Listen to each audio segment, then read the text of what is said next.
കുറേ വർഷമായി ഞങ്ങൾ കുട്ടികൾ ഇവിടുത്തെ വെള്ളം ഉപയോഗിച്ചിട്ട് കുട്ടികൾക്ക് മേലെ നന്നായിട്ട് ചൊറിച്ചില്ലേ, എനിക്ക് ഭയങ്കര ബുദ്ധിമുട്ടാണ്, അലർജിൻ്റെ പ്രശ്നമാണ്, മുടി കൊഴിച്ചില്ലേ, ഒരു ഉപ്പ് രസം കൊണ്ട് ഞങ്ങൾക്ക് വെള്ളം കുടിക്കാൻ വയ്യ. ഭയങ്കര ബുദ്ധിമുട്ടാണ് എല്ലാവർക്കും. ഞങ്ങളിപ്പോൾ ഇതുവരെ സുഖമില്ലാതെ കിടന്ന് ഇപ്പാൻ്റെ കിണറ്റിലെ വെള്ളം കേടേനി, ഇപ്പം മരിച്ച്. ഞങ്ങൾക്ക് ഒരു വിരുന്നേര് ഞങ്ങളെ വീട്ടിലേക്ക് വരുന്നില്ല. എന്തെല്ലാം ബുദ്ധിമുട്ടുണ്ട് ഞങ്ങൾക്ക് അറിയാം. ഇപ്പോൾ MLA വെള്ളം തരാമെന്ന് പറഞ്ഞ് വെള്ളം അതിന് പരിഹാരം ഉണ്ടാക്കി തരാമെന്ന് അതും കയ്യൊഴിഞ്ഞ്.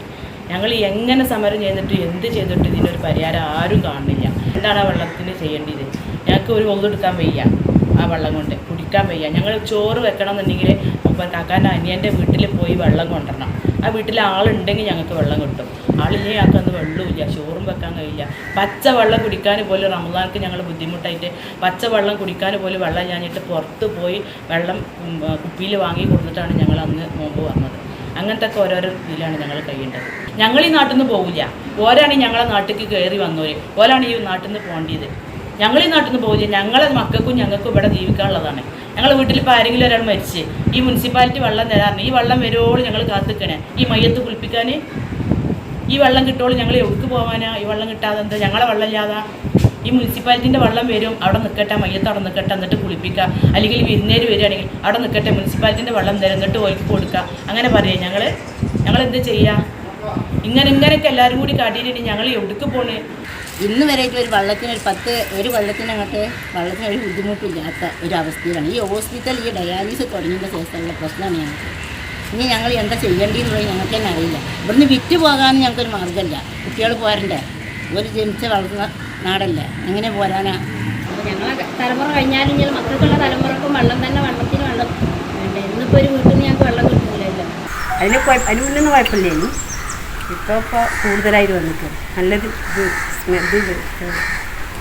മരുന്നിൻ്റെ ഒക്കെ ഒരു ചൈയും ഇതൊക്കെയാണ്. വെള്ളം തൊള്ളിക്ക് നമ്മൾ ഇതുണ്ടാക്കാനൊന്നും പറ്റില്ല. നമുക്ക് വലിയവർക്ക് തന്നെ കുളിച്ചിട്ട് ചൊറിയും കാര്യമൊക്കെ ഉണ്ട്. അപ്പോൾ പിന്നെ മക്കൾക്കും ചൊറി ഉണ്ടാവും, ഉറങ്ങാനൊക്കെ ഉള്ള പ്രയാസമൊക്കെ ഉണ്ട്. വെള്ളം ഒന്നിനും ഒരു എണ്ണ പാകിയ വെള്ളമാണ് ഞങ്ങളുടെ കിണറിൻ്റെ മേലെ ഉണ്ടായിരുന്നത്. അതുകൊണ്ടാണ് ഞാൻ കിണർ മൂടിയത്. കാരണം ഉപയോഗിക്കാൻ പറ്റില്ല, പിന്നെ വെറുതെ ഒരു വേസ്റ്റ് ആയി എവിടെ നിന്ന് കിടന്നിട്ട് കാര്യമില്ലല്ലോ. നമസ്കാരം, തിരൂരങ്ങാടി ടുഡേ ന്യൂസ് അപ്ഡേറ്റിലേക്ക് സ്വാഗതം. ആമിയ ഗോൾഡ് നിങ്ങളെ സ്വാഗതം ചെയ്യുന്നു. നിങ്ങളുടെ സ്വപ്ന വിവാഹത്തിന്റെ പുത്തൻ പങ്കാളി Amiya gold and diamond, bypass road, Chemmad. വാർത്തകൾ വിശദമായി. ആശുപത്രിയിലെ മാലിന്യം കിണറുകളിലേക്ക് ഒഴുകിയെത്തിയതിനെ തുടർന്ന് ദുരിതത്തിലായി 30ഓളം കുടുംബങ്ങൾ. പ്രാഥമിക ആവശ്യത്തിനും ഭക്ഷണം പാകം ചെയ്യുന്നതിനും വെള്ളം പുറത്തുനിന്നും കൊണ്ടുവരികയാണ്. കിണറിലെ വെള്ളം മൂലം അലർജിയും ചൊറിയും മുടികൊഴിച്ചിലുമടക്കം വരുന്നതായും പരാതി. തിരൂരങ്ങാടി നഗരസഭയിലെ പന്താരങ്ങാടി പള്ളിപ്പടിയിലെ കുടുംബങ്ങളാണ് ദുരിതമനുഭവിക്കുന്നത്. 2 വർഷത്തിലധികമായി ഇവർ ഈ ദുരിതം പേറി ജീവിക്കുന്നു. കിണറിലെ വെള്ളം ഉപയോഗിക്കാൻ പറ്റാതായതോടെ കിണർ മൂടിയവരും ഇക്കൂട്ടത്തിലുണ്ട്. പേരിനൊരു കിണർ വീട്ടുമുറ്റത്തുണ്ടായിട്ട് എന്തു കാര്യമെന്നാണ് ഇവർ ചോദിക്കുന്നത്. പന്താരങ്ങാടി പള്ളിപ്പടിയിൽ പ്രവർത്തിക്കുന്ന കരുണ മൾട്ടി സ്പെഷ്യാലിറ്റി ആശുപത്രിക്കെതിരെയാണ് പ്രദേശവാസികളുടെ പരാതി. പെയിൻ ആൻഡ് പാലിയേറ്റീവായി ആരംഭിച്ച കരുണ പിന്നീട് മൾട്ടി സ്പെഷ്യാലിറ്റി ആശുപത്രിയായി മാറുകയായിരുന്നു. ക്യാൻസർ രോഗികൾക്കുള്ള ചികിത്സ നടത്തുന്നതിന് മതിയായ സംവിധാനമോ പ്രദേശവാസികൾക്കുള്ള സുരക്ഷയോ ഒരുക്കാതെയാണ് ആശുപത്രിയുടെ പ്രവർത്തനമെന്നാണ് ഇവർ പറയുന്നത്. ഡയാലിസിസ് തുടങ്ങിയതോടെയാണ് ആശുപത്രിയിലെ മാലിന്യം സമീപത്തെ വീടുകളിലെ കിണറുകളിലേക്ക് ഒഴുകിയെത്താൻ തുടങ്ങിയത്. നിരവധി തവണ പരാതി നൽകിയതിനെ തുടർന്ന് ആരോഗ്യവകുപ്പ് അധികൃതർ വെള്ളത്തിൻ്റെ പരിശോധന നടത്തിയതിൽ കെമിക്കൽ അംശം വരെ കണ്ടെത്തിയിരുന്നു. ഓരോ പരിശോധനയിലും ഇതിൻ്റെ അംശം കൂടി വരുന്നു എന്നല്ലാതെ കുറയുന്നില്ല. ഇപ്പോൾ വെള്ളത്തിൽ മരുന്നുകളുടെ മണവുമുണ്ട്. മാത്രവുമല്ല, വെള്ളത്തിൻ്റെ നിറവും മാറിയിരിക്കുകയാണ്. കുടുംബക്കാർ പോലും വിരുന്നു വരാൻ മടിക്കുകയാണ് വെള്ളത്തിൻ്റെ അവസ്ഥ കൊണ്ട്. വിവാഹം കഴിച്ചുവിട്ട മക്കൾ പോലും ഇപ്പോൾ ഇവിടേക്ക് വരാൻ മടിക്കുന്നതായി മാതാപിതാക്കൾ സങ്കടം പറയുന്നു. കഴിഞ്ഞ ദിവസം പ്രദേശത്തെ 13കാരൻ കിണറിലെ വെള്ളം കുടിച്ചതിനെ തുടർന്ന് ദേഹാസ്വസ്ഥം ഉണ്ടാവുകയും ആശുപത്രിയിൽ ചികിത്സ തേടുകയും ചെയ്തിരുന്നു. മനുഷ്യൻ്റെ അടിസ്ഥാന ആവശ്യമായ വെള്ളം ലഭിക്കാതെ എങ്ങനെ ജീവിക്കുമെന്നാണ് ഇവർ ചോദിക്കുന്നത്. അതേസമയം ഗുരുതരമായ ലംഘനങ്ങൾ കണ്ടെത്തിയിട്ടും അധികാരികൾ കണ്ണടച്ച് ഇരുട്ടാക്കുകയാണെന്നാണ് പ്രദേശവാസികൾ പറയുന്നത്. ഇതിൽ ഏറെ ദുരിതമനുഭവിക്കുന്നത് വീട്ടമ്മമാരാണ്. ഭക്ഷണം പാകം ചെയ്യുന്നതിനും വീടിൻ്റെ നിലം തുടയ്ക്കുന്നതിനും പ്രാഥമിക ആവശ്യത്തിനും ദൂരെ പോയി വെള്ളം കൊണ്ടുവരികയാണ്. ഞങ്ങൾ ഈ ഹോസ്പിറ്റലിൽ വന്നതിന് ശേഷം ഭയങ്കര ബുദ്ധിമുട്ടാണ് വെള്ളത്തിൻ്റെ കാര്യത്തിൽ. ഞങ്ങൾക്ക് കുറേ വർഷമായി ഞങ്ങൾ കുട്ടികൾ ഇവിടുത്തെ വെള്ളം ഉപയോഗിച്ചിട്ട് കുട്ടികൾക്ക് മേലെ നന്നായിട്ട് ചൊറിച്ചില്, എനിക്ക് ഭയങ്കര ബുദ്ധിമുട്ടാണ്, അലർജിൻ്റെ പ്രശ്നമാണ്, മുടി കൊഴിച്ചില്, ഒരു ഉപ്പ് രസം കൊണ്ട് ഞങ്ങൾക്ക് വെള്ളം കുടിക്കാൻ വയ്യ. ഭയങ്കര ബുദ്ധിമുട്ടാണ്, ഭയങ്കര ബുദ്ധിമുട്ടാണ് എല്ലാവർക്കും. ഞങ്ങളിപ്പോൾ ഇതുവരെ സുഖമില്ലാതെ കിടന്ന് ഇപ്പാൻ്റെ കിണറ്റിലെ വെള്ളം കേടേനി, ഇപ്പം മരിച്ച്. ഞങ്ങൾക്ക് ഒരു വിരുന്നേരെ ഞങ്ങളെ വീട്ടിലേക്ക് വരുന്നില്ല. എന്തെല്ലാം ബുദ്ധിമുട്ടുണ്ട് ഞങ്ങൾക്ക് അറിയാം. ഇപ്പോൾ MLA വെള്ളം തരാമെന്ന് പറഞ്ഞ് വെള്ളം അതിന് പരിഹാരം ഉണ്ടാക്കി തരാമെന്ന് അതും കയ്യൊഴിഞ്ഞ്. ഞങ്ങൾ എങ്ങനെ സമരം ചെയ്തിട്ട് എന്ത് ചെയ്തിട്ട് ഇതിനൊരു പരിഹാരം ആരും കാണുന്നില്ല. ഈ നാട്ടുകാരെല്ലാവരും കൂടി ഒരു ഒറ്റക്കെട്ടായി നിന്നിട്ടാണ് ഞങ്ങൾക്കൊരു പരിഹാരം കണ്ടില്ല. എല്ലാവരും ഓരോരുത്തരും ഓരോരോ അവനാൻ്റെ കാര്യം നോക്കി പോകണം. ഈ വെള്ളത്തിൻ്റെ ബുദ്ധിമുട്ട് എന്ന് പറഞ്ഞാൽ ഞങ്ങൾ മാത്രം അനുഭവിക്കുന്ന ഒരു പ്രശ്നമാണ്.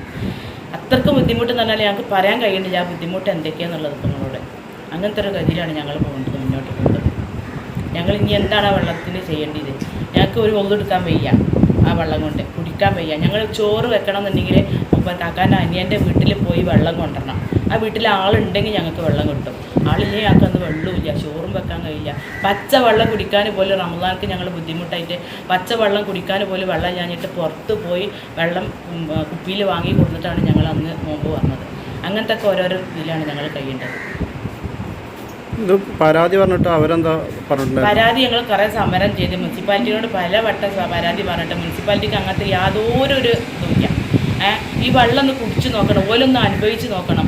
ഈ ഹോസ്പിറ്റലിലുള്ള ഈ ഷാവുൽ ഹമീദ് പറഞ്ഞ ആൾ ഞങ്ങളെ വീട്ടിൽ വന്നുകൊണ്ട് ഒരു കുപ്പി വെള്ളം കുടിക്കുകയാണെന്നുണ്ടെങ്കിൽ ഞങ്ങൾ ഈ സമരത്തിൽ നിന്ന് പിന്മാറിക്കോളാം. കുടിക്കൂല, ആരും കുടിക്കൂല. ഞങ്ങൾ എന്തെല്ലാം ഞങ്ങൾ പറഞ്ഞു നോക്കിയിരിക്കുന്നത്, ആരും ഒന്നിനും മുന്നോട്ട് വരുന്നില്ല. ഞങ്ങൾ ഇനി എന്താ ചെയ്യേണ്ടതെന്ന് ഞങ്ങൾക്ക് അറിയില്ല.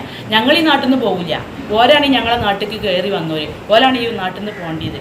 ഞങ്ങൾ ഈ നാട്ടിൽ നിന്ന് പോകില്ല. ഞങ്ങളെ മക്കൾക്കും ഞങ്ങൾക്കും ഇവിടെ ജീവിക്കാനുള്ളതാണ്. ഞങ്ങൾ എവിടേക്ക് പോകാനാണ്? ഞങ്ങൾ വേങ്ങയിൽ നിന്ന് കല്യാണം കഴിച്ചു കൊടുക്കാൻ ഇന്നങ്ങട്ടെ. ഞങ്ങൾ ഇവിടുന്ന് എവിടേക്ക് പോകണേ? ഞങ്ങൾ ഈ 10-25 വീടുള്ള ആൾക്കാരുണ്ട്. ഞങ്ങൾ എവിടേക്ക് പോകാനാ?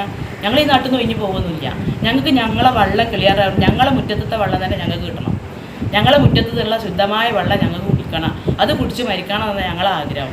ഞങ്ങൾ വീട്ടിൽ ഇപ്പോൾ ആരെങ്കിലും ഒരാൾ മരിച്ച് ഈ മുനിസിപ്പാലിറ്റി വെള്ളം തരാറുണ്ട്. ഈ വെള്ളം വരുവോളം ഞങ്ങൾ കാത്തിക്കണേ ഈ മയ്യത്ത് കുളിപ്പിക്കാൻ. ഈ വെള്ളം കിട്ടുവോളം ഞങ്ങൾ എവിടേക്ക് പോകാനാ? ഈ വെള്ളം കിട്ടാതെ എന്താ? ഞങ്ങളെ വെള്ളം ഇല്ലാതാ? ഈ മുനിസിപ്പാലിറ്റിൻ്റെ വെള്ളം വരും, അവിടെ നിൽക്കട്ടെ, മയ്യത്ത് അവിടെ നിൽക്കട്ടെ, എന്നിട്ട് കുളിപ്പിക്കുക. അല്ലെങ്കിൽ വിരുന്നേര് വരികയാണെങ്കിൽ അവിടെ നിൽക്കട്ടെ, മുനിസിപ്പാലിറ്റിൻ്റെ വെള്ളം തരും, എന്നിട്ട് ഓർക്ക് കൊടുക്കുക. അങ്ങനെ പറയാം. ഞങ്ങളെന്ത് ചെയ്യുക? ഇങ്ങനെയൊക്കെ എല്ലാവരും കൂടി കാട്ടിയിട്ടുണ്ടെങ്കിൽ ഞങ്ങൾ എവിടേക്ക് പോണേ? ഞങ്ങളെ മക്കളൊക്കെ വലുതായി വരികയാണ്. അറ്റങ്ങൾക്കൊരു ഭാവിയില്ലേ? അറ്റങ്ങൾക്ക് ജീവിക്കണ്ടേ? ഞങ്ങൾക്ക് ജീവിക്കണ്ടേ?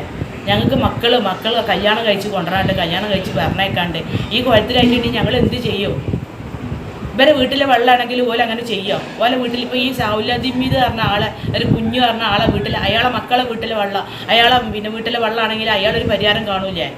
എന്തുകൊണ്ട് ഞങ്ങളെ വെള്ളത്തിന് ഒരു പരിഹാരം കാണിച്ചു തരുന്നില്ല? അതെന്താ കാരണം? ഞങ്ങൾ ഇവിടുന്ന് പോവില്ല. ഞങ്ങളെ വെള്ളം നന്നാക്കി തന്നെ തരേണ്ടിയാണ് ഞങ്ങൾക്ക് ഞങ്ങളെ വെള്ളം, ഞങ്ങളെ മുറ്റത്തെ വെള്ളം. ഞങ്ങളിവിടെ വന്നപ്പോൾ ഞങ്ങൾ ഇത്ര കാലമായി ഞങ്ങളിവിടെ വന്നിട്ട് അന്നുള്ള വെള്ളം തന്നെ ഞങ്ങൾക്ക് കിട്ടണം. ഞങ്ങൾ ഇവിടുന്ന് എടുക്കും പോവില്ല. ഞങ്ങൾ വെള്ളത്തിന് തെണ്ടി നടക്കാൻ ഞങ്ങളെ കൊണ്ട് കഴിയണില്ല. വീട്ടിലെ സ്ത്രീകൾക്കാണ് ഏറ്റവും ബുദ്ധിമുട്ട്. ഈ വെള്ളത്തിൻ്റെ ബുദ്ധിമുട്ട് എന്ന് പറഞ്ഞാൽ ഭക്ഷണം ഉണ്ടാക്കുന്ന കാര്യത്തിൽ അത്രയ്ക്ക് ഞങ്ങൾ അനുഭവിക്കുന്നുണ്ട്. വെള്ളമില്ലാതെ കറണ്ടില്ല, അന്ന് ഞങ്ങൾക്ക് വെള്ളമില്ല. ആ വീട്ടിലെ ആളില്ല, എന്ന് ഞങ്ങൾക്ക് അന്ന് വെള്ളമില്ല. അതാണ് ഞങ്ങളെ അവസ്ഥ. ഒരു 1.5 വർഷമായിട്ട് ഞങ്ങൾ വെള്ളത്തിൽ ബുദ്ധിമുട്ടാണ്. പിന്നെ ചായ കാച്ചുമ്പോഴൊക്കെ എണ്ണ പാകം വരും, കുട്ടികൾ കുളിക്കുമ്പോഴൊക്കെ ചൊറിച്ചിലാണ്. അങ്ങനത്തെ കുറേ ബുദ്ധിമുട്ടുകളുണ്ട് വെള്ളത്തിലേക്ക്. അതിന് മുന്നൊന്നും കുഴപ്പമില്ലേനി. ഇപ്പോൾ കൂടുതലായിട്ട് വന്നിട്ട് നല്ലൊരു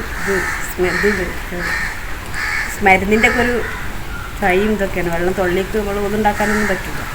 ഞങ്ങൾ ഇവിടെ നിന്ന് കൊണ്ടുവരണം, കുടിക്കാനും ഭക്ഷണം ഉണ്ടാക്കാനൊക്കെ കൊണ്ടുവരും. പക്ഷേ ഇതിനൊക്കെ ഇതിനെ ഉപയോഗിക്കുന്നത്. പക്ഷേ കുളിക്കുമ്പോഴൊക്കെ ചുറിച്ചിൽ വരുന്നുണ്ട്. ചില ടൈമിലൊക്കെ ഭയങ്കര ചുറിച്ചിൽ. വെള്ളം ഭക്ഷണം ചെയ്യാനും വെള്ളം കുടിക്കാനും ബാക്കിയുള്ള ആവശ്യത്തിനൊക്കെ ബുദ്ധിമുട്ട് തന്നെ. ചെറിയ പ്രശ്നമൊന്നുമില്ല വെള്ളത്തിന്. അതുകൊണ്ട് ഒരു ചെറിയ കുട്ടി ഉണ്ടാകുന്ന അവസ്ഥയാണ്. അപ്പോൾ അതിനെ കുളിപ്പിക്കാനും വരെ വെള്ളം പുറത്തുനിന്ന്. പിന്നെ അത് എപ്പോഴും വെള്ളം കൊണ്ടുവരാൻ പറ്റില്ലല്ലോ ചെറിയ മക്കളാകുമ്പോൾ. നമുക്ക് വലിയവർക്ക് തന്നെ അത് കുളിച്ചിട്ട് ചൊറിയും കാര്യമൊക്കെ ഉണ്ട്. അപ്പോൾ പിന്നെ മക്കൾക്കും ചൊറി ഉണ്ടാവും, ഉറങ്ങാനൊക്കെ ഉള്ള പ്രയാസമൊക്കെ ഉണ്ട്. പിന്നെ ചെറിയ വെള്ളപ്പുള്ളികളൊക്കെ പിന്നെ നേരത്തെ കാണുന്നുണ്ട്. അപ്പോൾ ഈ വെള്ളത്തിൻ്റെ ഇതാണെന്ന് വിചാരിക്കുന്നത്. ഇപ്പോൾ ഈ 3 വർഷമായിട്ടാണ് വെള്ളത്തിന് പ്രശ്നം വരുന്നുള്ളത്. കുറേ കാലങ്ങളായിട്ട് അതിൽ വന്നിക്കണമെന്ന് വെച്ചിട്ട് വന്ന പാടൊന്നുമില്ലെന്ന്. ഇപ്പോൾ ഈ 3 വർഷത്തിന് ശേഷമാണ് ഇത്രയും ബുദ്ധിമുട്ടുകൾ. കിണർ കഴിഞ്ഞ് 1.5 വർഷമായി ഞാൻ കിണർ കൂടിയിട്ട് വെള്ളം പറ്റ കേടായി. കരങ്ങൽ ചെറിയ കുഴപ്പമൊന്നുമില്ല. ഞങ്ങൾ വീട്ടിൽ അമ്മയും എപ്പിയോ 5-6 മക്കളൊക്കെ പേരമക്കളൊക്കെ ഉണ്ടായി വളർന്നിട്ട് ആ വെള്ളം ഒക്കെ ഉപയോഗിച്ചിട്ട്. പക്ഷേ 1.5 വർഷത്തിന് ശേഷം വെള്ളം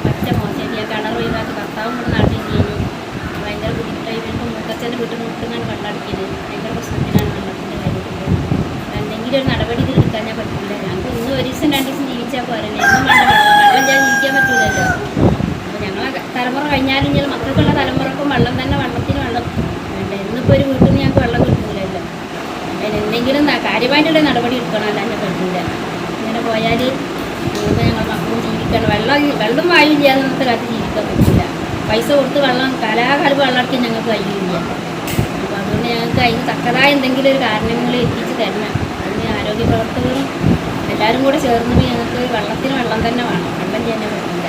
വെള്ളത്തിന് മാറ്റം വെച്ചാൽ ഒരു 2 വർഷമൊക്കെ ആയിട്ടുണ്ടാവും. വെള്ളം പറ്റ കേടുണ്ട് തുടങ്ങിയിട്ട്. അതുവരെ വലിയ കുഴപ്പമില്ലാതെ അങ്ങനെ പോയി. 2 വർഷത്തിന് പറ്റ മോശമാണ് വെള്ളം ഒന്നിനും ഒരു എണ്ണ പാകിയ വെള്ളമാണ് ഞങ്ങളുടെ കിണറിൻ്റെ മേലെ ഉണ്ടായിരുന്നത്. അതുകൊണ്ടാണ് ഞാൻ കിണർ മൂടിയത്. കാരണം ഉപയോഗിക്കാൻ പറ്റില്ല. പിന്നെ വെറുതെ ഒരു വേസ്റ്റ് ആയി അവിടെ അങ്ങനെ കിടന്നിട്ട് കാര്യമില്ലല്ലോ. അങ്ങനെ മൂടിയതാണ് കിണർ. പരാതി പറഞ്ഞിട്ട് അതിന് ഒന്നും സ്വീകരണമൊന്നും കണ്ടില്ല. ഞങ്ങൾ ഒരുപാട് സമരം ചെയ്ത് പരാതി പറഞ്ഞു. അതിനോട്ടൊന്നും അതിന് ഒരു കാര്യമായിട്ടൊന്നും കണ്ടില്ല. എന്തെങ്കിലും ഒരു തീരുമാനം എടുത്ത് തരണ്ടേ കരുണക്കാർ? വെള്ളത്തിൻ്റെ പ്രശ്നം ഞങ്ങൾക്ക് ഈ കരുണ വന്നതിന് ശേഷം വളരെ ഇറങ്ങാറിലാണ്. ഞങ്ങൾ ഒരു ദിവസം ചെല്ലുന്നത്തോളം ഞങ്ങൾ എങ്ങനെ തള്ളി നീക്കുമെന്ന് തന്നെ ഞങ്ങൾക്കറിയില്ല. ഞങ്ങൾക്ക് ലാസ്റ്റ് സ്റ്റേജാണ് ML വെള്ളം തരാമെന്ന് പറഞ്ഞത്. ആ വെള്ളം ഞങ്ങൾ പ്രതീക്ഷിച്ചിട്ട് ഞങ്ങൾക്ക് വെള്ളമില്ല. ഞങ്ങൾ എന്താ ചെയ്യേണ്ടതെന്നുള്ളത് ഞങ്ങൾക്ക് തന്നെ അറിയില്ല. ഞങ്ങളെക്കൊണ്ട് ഞങ്ങൾ ഈ നാട്ടിൽ 45 കൊല്ലമായി ഞാൻ വന്നിട്ട് ഇന്ന് വരെയായിട്ട് ഒരു വെള്ളത്തിനങ്ങോട്ട് വെള്ളത്തിന് ഒരു ബുദ്ധിമുട്ടില്ലാത്ത ഒരു അവസ്ഥയിലാണ്. ഈ ഹോസ്പിറ്റൽ ഈ ഡയാലിസിസ് തുടങ്ങിയതിൻ്റെ ശേഷമുള്ള പ്രശ്നമാണ് ഞങ്ങൾക്ക്. ഇനി ഞങ്ങൾ എന്താ ചെയ്യേണ്ടതെന്നുള്ളത് ഞങ്ങൾക്ക് തന്നെ അറിയില്ല. ഇവിടുന്ന് വിറ്റ് പോകാനും ഞങ്ങൾക്കൊരു മാർഗ്ഗമില്ല. കുട്ടികൾ പോരണ്ടേ? ഒരു ജനിച്ച് വളർന്ന നാടല്ലേ, എങ്ങനെ പോരാനാ? അതുകൊണ്ട് എന്തെങ്കിലും നിങ്ങൾ പരിഹാരം കണ്ടെത്തുകയെന്നല്ലാതെ വേറൊരു മാർഗ്ഗം ഞങ്ങൾക്കില്ല. ഞങ്ങളെ കുട്ടി മിഞ്ഞാന്ന് ഹോസ്പിറ്റലിലായിട്ട് ഇടങ്ങാറായിട്ട് ഞങ്ങൾ ആദ്യം ഇവിടെ ഒരു പ്രൈവറ്റ് ആശുപത്രി കാണിച്ച് അവിടുന്ന് ചോദിച്ചതും വെള്ളത്തിൻ്റെതാണ്. ഗവൺമെൻറ് കാട്ടി അവിടുന്ന് വെള്ളത്തിൻ്റെതാണ് ചോദിച്ചത്. പിന്നെ MKG കൊണ്ടുപോയി MKG ചോദിച്ച അതാണ്. പിന്നെ മിംസ് ആശുപത്രിയിൽ ആ 1 മണി സമയത്ത് ഞങ്ങൾ പോവുകയാണ്. എന്താ ഞങ്ങൾ ചെയ്യേണ്ടത്? ആ പോയ സമയത്തൊക്കെ ഞങ്ങൾ ചോറ് തിന്നിട്ടില്ല, ഭക്ഷണം കഴിച്ചിട്ടില്ല, ഞങ്ങൾ ഒന്നും ചെയ്തിട്ടില്ല, നിശ്ചയിച്ചിട്ടില്ല വരെ ഇല്ല. പിന്നെ ഞങ്ങൾ 4 മണിക്കാണ് ഞങ്ങൾ ആ ആശുപത്രിയിൽ ഒന്ന് നിലനിന്നത്. ഈ ടെസ്റ്റുകളും കാര്യങ്ങളും ചെയ്ത് ആയതിൻ്റെ ശേഷം ഞാനും എൻ്റെ ചെറിയ മോളും, ഇവൾക്ക് ചെറിയ കുട്ടിയാണ് ഈ കുട്ടീൻ്റെ അമ്മക്ക്, ആ കാരണത്താൽ ഞാനും കൂടിയാണ് ഒപ്പം പോയത്. വല്യമ്മയാണ് ഞാൻ. അപ്പോൾ ഓൻ പറഞ്ഞത് ഇതിൽ നിന്ന് വെള്ളം ഞാൻ ഓർമ്മയില്ലാതെ കുടിച്ച് പോയി, ഇനി ഞാൻ എന്താ ചെയ്യമ്മാന്ന് പറഞ്ഞു. അപ്പം തന്നെ കുട്ടിക്ക് ഛർദി തുടങ്ങിയിരുന്നു. ആ കുട്ടിയാണ് ഇപ്പം 3 ദിവസം മിംസിൽ പോയി 22,000 റുപ്യ ഞങ്ങൾ തിന്ന പൈസ. ഈ വെള്ളം കൊണ്ടുവരണമെന്നുണ്ടെങ്കിൽ ഞങ്ങളെ കുട്ടികൾ കഷ്ടപ്പെട്ട് ഞങ്ങൾ നയിച്ചാൻ പോകണം, മുന്നേ കടിയൊക്കെ പോകണം, മുമ്പോട്ട് വെള്ളം എത്തിച്ചിട്ടാണ് ഓല് പോകുന്നത്. ഇതൊക്കെ ഏത് കാലം വരെ നിലക്കും? ഇതിന് എന്തെങ്കിലും പരിഹാരങ്ങൾ കണ്ടെത്തുകയെന്നല്ല ഞങ്ങളെക്കൊണ്ടൊന്നും കഴിയില്ല. ഈ കരുണ വന്നതിന് ശേഷം ഞങ്ങളൊരു സ്വസ്ഥതായിട്ടുള്ളൊരു ജീവിതം ജീവിച്ചിട്ടില്ല. കരുണയാണ് ഇതിൻ്റെ എല്ലാ കാരണങ്ങളും. തരാറിഞ്ഞൊന്നും തന്നിട്ടില്ല ഞങ്ങൾക്ക്. ഞങ്ങൾ ഈ ഹോസ്പിറ്റലിൻ്റെ കാര്യം കൊണ്ടാണ് ഞങ്ങളൊക്കെ വെള്ളം ഇങ്ങനെ ആയത്. കരുണ ഞങ്ങൾക്ക് വല്ലാത്ത ഇറങ്ങാറായിപ്പോയി. ആദ്യമൊന്നും കുഴപ്പമില്ലേനി, പിന്നെ ഈ ഡയാലിസിസ് തുടങ്ങിയതിന് ശേഷമാണ് ഇവിടെ ഭയങ്കര പ്രശ്നം. ഞങ്ങളെ വെള്ളത്തിന് ഞങ്ങളൊക്കെ വന്നിട്ട് കുറേ കാലങ്ങളോ 24 കൊല്ലത്തോളമായി. ഇതുവരെ ഞങ്ങളെ വെള്ളത്തിന് ഇപ്പോഴാണ് തുടങ്ങിയത്. ഞങ്ങളെ വെള്ളത്തിന് കുഴപ്പം, അതുകൊണ്ട് കുടിക്കാൻ വയ്യ. ഞങ്ങൾക്ക് ഭയങ്കര ബുദ്ധിമുട്ട്. കിണറിലെ വെള്ളം വറ്റതാണ്, കുളിച്ചാനും സോക്കടാണ്. സോക്കടോട് കുട്ടികൾക്കും വലിയവർക്കൊക്കെ സോക്കടാണ്. തൊള്ളൊക്കെ മുറിയാണ് എല്ലാവരും. അങ്ങനെ പല ബുദ്ധിമുട്ടാണ്. കുടിച്ചാൻ വെള്ളമൊക്കെ മോന് ഫോണം പെട്ട് കൊണ്ടു വന്നിട്ടാണ്, പണിക്ക് വേണം ഇത് കൊണ്ടു വന്നിട്ടാണ് ഞങ്ങൾ പെരുമാറുന്നത്. അപ്പോൾ അത്രയും ബുദ്ധിമുട്ടിലാണ് ഞങ്ങൾ. കുറേ ആയിരിക്കും തുടങ്ങിയിട്ട്, ഇന്നലെ ഒന്നും തുടങ്ങിയതില്ല, കുറേ ആയി പറയൽ തുടങ്ങിയിട്ട്. അപ്പോൾ മോവിടില്ല. അപ്പോൾ ഞാൻ പറയുന്നത് വെള്ളത്തിനെന്താ ചെയ്യല്? വെള്ളം കൊണ്ടുവരികയാണ്, എവിടുന്നെങ്കിലും കൊടുന്നരികയാണ്. നല്ല വെള്ളം ഉള്ളിടത്തുനിന്ന് കുടിച്ചണ്ടേ. പിന്നെ വെള്ളത്തിനായിട്ട് പോകണേ ഞങ്ങൾ. 2 ദിവസം മുമ്പ് കിണറിലെ വെള്ളം അറിയാതെ കുടിച്ചതിനെ തുടർന്ന് 13-കാരനെ ആശുപത്രിയിൽ പ്രവേശിപ്പിച്ചിരുന്നു. ഡോക്ടർമാർ പറഞ്ഞത് വെള്ളത്തിൻ്റെ പ്രശ്നമാണെന്ന് കുട്ടിയുടെ മാതാവ് പറഞ്ഞു. കളിക്കാൻ പോയോടത്തുനിന്ന് കിണറ്റിലെ വെള്ളം കുടിച്ചിക്കാണ്ട് ഛർദി അപ്പം തന്നെ ഛർദിച്ച്. അപ്പോൾ ഡോക്ടറെ അടുത്ത് പോയപ്പോൾ ഡോക്ടർ ചോദിച്ചത് കിണറ്റിൽ വെള്ളം കുടിച്ചിനാന്ന് ചോദിച്ചത്. അപ്പോൾ ഇവിടെയുള്ള ഡോക്ടർക്ക് ഇവിടുത്തെ വെള്ളത്തിൻ്റെ പ്രശ്നം അറിഞ്ഞിട്ട് ചോദിക്കാമെന്നൊക്കെ. പക്ഷേ മിംസിലെ ഡോക്ടർമാരൊക്കെ ചോദിച്ചപ്പോൾ എനിക്ക് ഇവിടുത്തെ വെള്ളത്തിനെ കുറിച്ച് അറിയില്ല. അപ്പോൾ എല്ലാവരും ഇപ്പോൾ അതാ ചോദിച്ചത്, വെള്ളം കുടിച്ചുകൊണ്ടാണ് കുട്ടിക്ക് ഛർദിയും തലക്കറക്കം നിൽക്കാതെ ഛർദിക്കുക. 1, 2, 3 വട്ടമൊന്നുമല്ല, ഒരുപാട് വട്ടം ഛർദിച്ചു. നന്നാക്കും പിന്നെയും ഛർദിക്കും, അങ്ങനെ ആയിട്ട് അങ്ങനെ കൊണ്ടുപോയതാണ് പെട്ടെന്ന്. അപ്പോൾ അവർ ചോദിക്കണമൊക്കെ വെള്ളം എന്താ കുടിച്ചത്, അല്ലെങ്കിൽ ഫ്രൂട്ടി അങ്ങനെ എന്താ കുടിച്ചോന്നാണ് ചോദിച്ചില്ല. അപ്പോൾ അതൊന്നുമല്ല, കിണറ്റിലെ വെള്ളം കുടിച്ചിട്ടാണ് ഈ പ്രശ്നമൊക്കെ ഉണ്ടായിട്ടുണ്ടാവും. കരുണ ആശുപത്രിക്കെതിരെ നിരന്തര പോരാട്ടത്തിലാണ് ജനകീയ സമരസമിതി. നിരവധി തവണ സമരം നടത്തിയിട്ടും നീതി ഇപ്പോഴും കയ്യെത്താ ദൂരത്താണ്. അധികൃതരുടെ ഭാഗത്തു നിന്നും ന്യായമായ നടപടി ഉണ്ടാകുന്നില്ലെന്നാണ് ഇവർ ആരോപിക്കുന്നത്. പേരിന് മാത്രം വന്ന് എന്തെങ്കിലും ചെയ്തു പോകുന്നു എന്നല്ലാതെ കാര്യമായ നടപടി ഉണ്ടാകുന്നില്ലെന്ന് ജനകീയ സമരസമിതി ചെയർമാൻ സ്വാലിഹ് തങ്ങൾ, ജോയിന്റ് കൺവീനർ മുഹമ്മദ് റഫീഖ് എന്നിവർ പറഞ്ഞു. ഞങ്ങൾ ഈ കരുണ ഹോസ്പിറ്റലിൻ്റെ ചുറ്റുപാട് താമസിക്കുന്ന ആൾക്കാരാണ്. ഇതിൻ്റെ ഇരകളാണ്. ഇപ്പോൾ ടൈം അതായത് കാലം ഇങ്ങനെ പോകുന്തോറും ഞങ്ങളെ കിണറിലെ വെള്ളം കേടായിക്കൊണ്ടിരിക്കുകയാണ്. അപ്പോൾ ഓരോ ദിവസം എന്ന് വെച്ചാൽ വ്യക്തമായിട്ടുള്ള ഒരു തെളിവിൻ്റെ അടിസ്ഥാനത്തിലാണ് ഞങ്ങൾ ഇങ്ങനെ ഒരു പ്രശ്നമായിട്ട് മുന്നോട്ട് വന്നത്, ഇങ്ങനെ ഒരു വിഷയമായിട്ട് മുന്നോട്ട് വന്നത്. അപ്പോൾ അതിനാവശ്യമായിട്ടുള്ള കാര്യങ്ങൾ എന്തായാലും കരുണ ഹോസ്പിറ്റലിൽ എടുക്കണം. അതിനാവശ്യമായ നടപടികൾ മൊത്തത്തിൽ ഇവരെടുത്തിട്ട് ഇവരുടെ ചുറ്റുപാടുള്ള ആൾക്കാർക്ക് കുടിവെള്ളവും മറ്റേ സ്ഥിരാവശ്യത്തിനുള്ള വെള്ളം അവർ എത്തിക്കുകയും അതോടൊപ്പം ഞങ്ങളെ സൈഡിൽ നിന്നുള്ള ആവശ്യം എന്താണെന്ന് വെച്ചാൽ ഇത്രയും പരിമിതമായ സ്ഥലത്ത് ഇത്രയധികം ഡയാലിസിസ് ചെയ്തിട്ട് കുറേ കാലം, അതായത് ഇങ്ങനെ വേണ്ട രീതിയിൽ വെള്ളം സംസ്കരിക്കാനുള്ള സൗകര്യം പോലും ഇല്ലാത്ത രീതിയിൽ മുന്നോട്ട് പോകാൻ ഈ സ്ഥാപനം ഈ ഒരു പരിമിതമായ സ്ഥലത്ത് മുന്നോട്ട് പോകാൻ വളരെ ബുദ്ധിമുട്ടാണ്. ഇപ്പോൾ നമ്മൾ ഇപ്പോൾ ഈയിടെ കേട്ടൊരു ന്യൂസിൻ്റെ ഫലമായിട്ട് പറയുകയാണെങ്കിൽ കുണ്ടോട്ടിയിലെ ഡയാലിസിസ് സെൻ്റർ ഇതേപോലെ വിഷയങ്ങളുണ്ടായിട്ട് അതായത് വേറൊരു സ്ഥലത്തേക്ക് മാറ്റി സ്ഥാപിക്കാൻ വേണ്ടിയിട്ട് അവർ ശ്രമിക്കുകയാണ്. അതായത് കുറച്ചും കൂടി ഒഴിഞ്ഞ സ്ഥലത്ത് കുറച്ചും കൂടി വിസ്തൃതമായ സ്ഥലത്ത് അവർ മാറ്റാൻ വേണ്ടിയിട്ട് നടപടികൾ ആരംഭിച്ചു കഴിഞ്ഞു. അതേപോലെ എല്ലാ കാര്യങ്ങളും ഇവർ ചെയ്തിട്ട് അതേപോലത്തെ സജ്ജീകരണം ചെയ്തിട്ട് ഈ ഒരു സ്ഥാപനം ഇവിടുന്ന് നല്ല സുഖമായ രീതിയിൽ നടത്തി കൊണ്ടുപോകാൻ, ആരെയും ബുദ്ധിമുട്ടിക്കാത്ത രീതിയിൽ മുന്നോട്ട് കൊണ്ടുപോകാൻ ഇവർ ഇതിനെ ശ്രമിക്കണം. പിന്നെ ഇതിൻ്റെ വേറെ വിഷയം എന്താണെന്ന് വെച്ചാൽ ഇവർ എങ്ങനെ പറഞ്ഞിട്ടും ഈ കാര്യം അവർ നിഷേധിക്കുകയാണ്. എന്തടിസ്ഥാനത്തിലാണ് നിഷേധിക്കുന്നത് എന്ന് അറിയില്ല. അതായത് ഇവരെ നമ്മൾ വ്യക്തമായിട്ടുള്ള ഓരോ വർഷം എടുത്ത ഓരോ കിണറിൻ്റെയും അളവിൻ്റെയും അതായത് TDS എന്നുള്ള വിഷയം, ടോട്ടൽ ഡിസോൾവിങ് സോളിഡ്, അതായത് ഇതിൻ്റെ അളവ് ഓരോ വർഷം തോറും ഇതിൻ്റെ ചുറ്റുഭാഗത്തുള്ള കിണറുകൾ കൂടി വരികയാണ്. അതായത് വ്യക്തമായിട്ടുള്ള തെളിവിൻ്റെ റിസൾട്ടിൻ്റെ അടിസ്ഥാനത്തിലാണ് ഞങ്ങൾ ഇത്രയും ഇത്രയും വിപുലമായ പരിപാടികളുമായിട്ട് സമരപരിപാടികളുമായിട്ട് ഞങ്ങൾ മുന്നോട്ട് പോകുന്നത്. പിന്നെ വേറെ വിഷയം എന്ന് വെച്ചാൽ ഇവർ ഒരു രണ്ടാം കിട കളി കളിക്കുന്നൊരു സജ്ജീകരണം ഈ കരുണ ഹോസ്പിറ്റലിൻ്റെ ഇടയിൽ നിന്നുണ്ടെന്ന് വെച്ചാൽ ഈ ചുറ്റുഭാഗത്തുള്ള ആൾക്കാർ ആരെങ്കിലും അവരെ ഡയാലിസിസ് രോഗികളാവാൻ വേണ്ടി കാത്തിരിക്കുന്നത് പോലെ, അതായത് ഞങ്ങൾ ജനങ്ങളുടെ ഇടയിൽ ഒരു ഭിന്നിപ്പ് ഉണ്ടാക്കിയിട്ട് ഞങ്ങൾ ചുറ്റുഭാഗത്തുള്ള സമരക്കാരുടെ ഇടയിലും ഞങ്ങൾ ചുറ്റുഭാഗത്തുള്ള ആൾക്കാരുടെ ഇടയിലും ഭിന്നിപ്പ് ഉണ്ടാക്കുന്നതിന് വേണ്ടിയിട്ട് ഈ അവരെ ചുറ്റുഭാഗത്തുള്ള ഡയാലിസിസ് രോഗികളെ അവരെ ഹോസ്പിറ്റലിലേക്ക് ക്ഷണിച്ചുകൊണ്ടിരിക്കുകയാണ്. അപ്പോൾ ഇങ്ങനെയുള്ളൊരു വിഷയം ഉണ്ടാകുമ്പോൾ അപ്പോൾ ആ ഒരു ഗെയിമും കൂടി ഇവർ കളിക്കുന്ന രീതിയിൽ മുന്നോട്ട് കൊണ്ടുപോകാൻ വേണ്ടിയിട്ട് ഇതൊരിക്കലും ഇവിടെ നടക്കില്ല എന്നുള്ള ഒരു കാര്യമാണ് ഈ ജനകീയ സമിതിയുടെ പേരിൽ ഞങ്ങൾക്ക് ഇവിടെ പറയാനുള്ളത്. ഇപ്പോൾ നമ്മളിവിടെ എല്ലാം കണ്ടതുപോലെ ഈ പ്രദേശത്തെ 18ഓളം കുടുംബങ്ങളുടെ കിണറുകളാകെ മലിനമായിരിക്കുകയാണ്. ഈ ആശുപത്രി ഇവിടെ നിലവിൽ വന്നതിന് ശേഷമാണ് ഇത്തരത്തിലൊരു മലിനീകരണ പ്രശ്നം രൂക്ഷമായിട്ട് ഇവിടെ അനുഭവപ്പെട്ടത്. ആദ്യമായിട്ട് ഇതൊരു പാലിയേറ്റീവ് കെയർ എന്ന പേരിൽ തുടങ്ങിയ സ്ഥാപനം ജനങ്ങൾക്ക് പിന്നെ സാമ്പത്തികമായി ബുദ്ധിമുട്ടുന്നവർക്ക് ആശ്രയിക്കാൻ ഉതകുന്ന തരത്തിലേക്കാണ് ഞങ്ങളുടെ പ്രവർത്തനമെന്ന് ഈ നാട്ടിലാകെ കൊട്ടിഘോഷിച്ച് വന്ന ഒരു സംവിധാനം പിന്നീട് ഒരു കോർപ്പറേറ്റ് സ്ഥാപനമായി മാറുന്ന കാഴ്ചയാണ് നമ്മൾ കണ്ടത്. ഇപ്പോൾ അതിൻ്റെ പേര് നമുക്ക് നോക്കിയാൽ അറിയാം, മൾട്ടി സ്പെഷ്യാലിറ്റി ഹോസ്പിറ്റൽ എന്ന പേരിലാണ് അറിയപ്പെടുന്നത്. നേരത്തെ ഞങ്ങളുടെ പ്രതിനിധി പറഞ്ഞ പോലെ വളരെ പരിമിതമായ സ്ഥലത്ത് ജനവാസ കേന്ദ്രത്തിൽ ഇത്രയേറെ ജനങ്ങൾ തിങ്ങിപ്പാർക്കുന്ന പ്രദേശത്ത് മതിയായ STPO മാലിന്യ സംസ്കരണ സംവിധാനങ്ങളോ ഇല്ലാതെ ഈ ആശുപത്രി പ്രവർത്തിച്ചുകൊണ്ടിരിക്കുകയാണ്. ഇതിൻ്റെ തിക്തഫലം ഈ നാട്ടുകാരായിട്ടുള്ള സാധാരണ ജനങ്ങൾ അനുഭവിച്ചുകൊണ്ടിരിക്കുകയാണ്. സ്ത്രീകളും കുട്ടികളും ഉൾപ്പെടെയുള്ള ആളുകൾ കുളിക്കുന്ന സമയത്തും മറ്റ് പ്രാഥമിക ആവശ്യങ്ങൾക്ക് പോലും വെള്ളം ഉപയോഗിക്കാൻ തരത്തിലേക്ക് ഈ വെള്ളം മലിനമായിക്കൊണ്ടിരിക്കുന്നു. മാത്രവുമല്ല പകർച്ചവാദികൾ പടർന്നു പിടിക്കുന്ന സാഹചര്യവും നിലനിൽക്കുന്നു. ഇതിനെതിരെ നിരന്തരമായിട്ടുള്ള സമരപരിപാടികളും പരാതികളും വിവിധ വകുപ്പുകളിൽ ഞങ്ങൾ നൽകിയിട്ടുണ്ട്. ഈ കുടുംബങ്ങൾ നിരവധിയായ സമരങ്ങളുമായി തെരുവിലിറങ്ങിയിട്ടുണ്ട്. എന്നാൽ അധികാരികൾ കണ്ണു തുറക്കാതെ കുത്തകക്കാരെ സംരക്ഷിക്കുന്ന നിലപാടാണ് സ്വീകരിച്ചത്.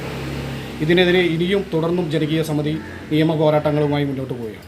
മാത്രമല്ല പൊതുജന ആരോഗ്യ സംരക്ഷകരായ നഗരസഭയിലെ ആരോഗ്യ വിഭാഗവും അതുപോലെ തന്നെ ആരോഗ്യ വകുപ്പും യാതൊരുവിധ നടപടിയും ഇക്കാര്യത്തിൽ സ്വീകരിച്ചിട്ടില്ല എന്നുള്ളതാണ് വളരെ ഗൗരവതരമായിട്ടുള്ള കാര്യം. ഈ ഹോസ്പിറ്റലിൻ്റെ കുത്തക മുതലാളിമാരെ സംരക്ഷിക്കുന്ന നിലപാടാണ്, വെള്ളപൂശുന്ന നിലപാടാണ് താലൂക്ക് ആശുപത്രി സൂപ്രണ്ട് പ്രഭുദാസ് അടക്കമുള്ള ആളുകൾ സ്വീകരിച്ചിട്ടുള്ളത്. ഇതിനെതിരെ ശക്തമായ നടപടി ആവശ്യപ്പെട്ടുകൊണ്ട് വകുപ്പ് മന്ത്രിക്ക് ഞങ്ങൾ നിലവിൽ പരാതി നൽകി കഴിഞ്ഞിട്ടുണ്ട്. മാത്രവുമല്ല, പൊതുജനാരോഗ്യം സംരക്ഷിക്കേണ്ട ആളുകൾ പൊതുജനങ്ങളുടെ ആരോഗ്യം സംരക്ഷിക്കാതെ ഹോസ്പിറ്റലിൻ്റെ പ്രവർത്തനം എങ്ങനെ മുന്നോട്ട് കൊണ്ടുപോകാൻ ഉതകുന്ന തരത്തിലേക്ക് അവർ റിപ്പോർട്ട് എഴുതിയും അനുകമ്പ കാണിച്ചും നിലപാടെടുക്കുന്ന സാഹചര്യത്തിൽ ഇവിടെ ഈ മസ്തിഷ്ക ജ്വരം ഉൾപ്പെടെ പടരുന്ന ഒരു സാഹചര്യത്തിലേക്ക് ഇതിൻ്റെ പ്രവർത്തനം മുന്നോട്ട് പോവുകയാണ്. അതുകൊണ്ട് തന്നെ എത്രയും പെട്ടെന്ന് ഈ ആശുപത്രിയുടെ നിയമലംഘനങ്ങൾക്കെതിരെ അതാത് വകുപ്പുകൾ തക്കതായ നടപടി സ്വീകരിച്ച് ഈ ഒരു പൊതുവിപത്തിനെ ഇവിടെ നിന്ന് തുടച്ചു നീക്കണമെന്നാണ് ഞങ്ങൾക്ക് ആവശ്യപ്പെടുന്നത്. സമരങ്ങൾ നടത്തിയിട്ടും പരാതി നൽകിയിട്ടും പ്രദേശവാസികൾക്ക് അനുകൂലമായ യാതൊരു നടപടിയും അധികാരികളുടെ ഭാഗത്തു നിന്ന് ഉണ്ടാകുന്നില്ലെന്ന് പ്രദേശവാസികൾ ആരോപിക്കുന്നു.